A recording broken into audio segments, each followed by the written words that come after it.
tangirira hakuno hano hamwe cyangwa handi. Munsi umwe mu ngezi mu majyaruguru ya Afghanistan hari satellite yakururaga somewhere over another in Afghanistan. Mu majyaruguru ya Afghanistan hari aho bakururaga. Afghanistan ni igihugu kiri mu butayu, arabyo bakurura. Sasa hano barimo barakurura sasa details abatwaye ibisasu. Hano hari ubitwaye rank ya unclassified black ops agent yitwa Sergeant Bartlett. Uyu afite rank hano umutekinisiye ni captain at miles 12 mu majyaruguru. Aho babika mugenzi abaguruka storage out chip yanjye yose ntagatse ko bagenzi bari bo bagambanya ahubwo ari nabazima. I managed to get out. Ahubwo ndashaka buri twavana tukagenda. The missiles are useless without them. Ntacyo missiles z'abazima badafite izo chips. They can't be smashed. Each one's got an individual tracker, so even if we hide them, they're gonna find them eventually. Umva izo chip bazikuruza nuza tracker n'ubundi tuzirisha bamenya aho ziri.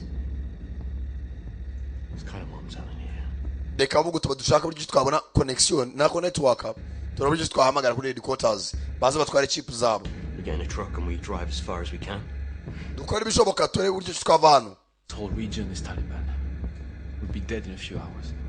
Turapfa mu masaha make. Dushaka buryo twahamagara. Plan B. Mupango ba. There's a satellite phone on the truck where I came from.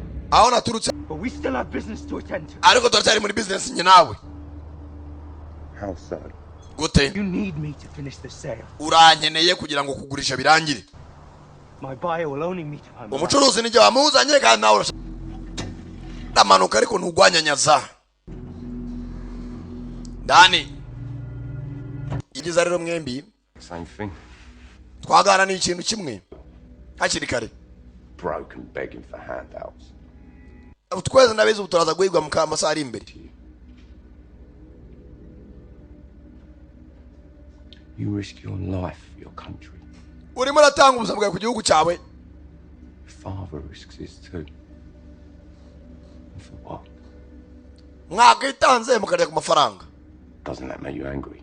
Ntago ari kurakaza ariko. Saza bingi nukumubesha besha umugabo yafunze umutima. Nagava kwizima. Taking bullets, some snot-nosed little cunt can sleep safe at night knowing he'll... Uragumana nakaranga na peti ufite uraho ngaho urasamye gusa ngurakora igihugu ibyo n'iki ariko. Waretse tugashaka la lija amafaranga. We're just looking after our own. Urumva atari byo si ingingo. Is Honor going to keep your dad warm this winter? Is it going to clothe your children? Amafaranga turimo turakorera yagutunga n'abana bawe n'abazaza bose. Is it going to pay your fucking electricity bills? Wakishura imyenda yose ufite. Bitekerezaho rero. Okay. Bwatinze. Come alone.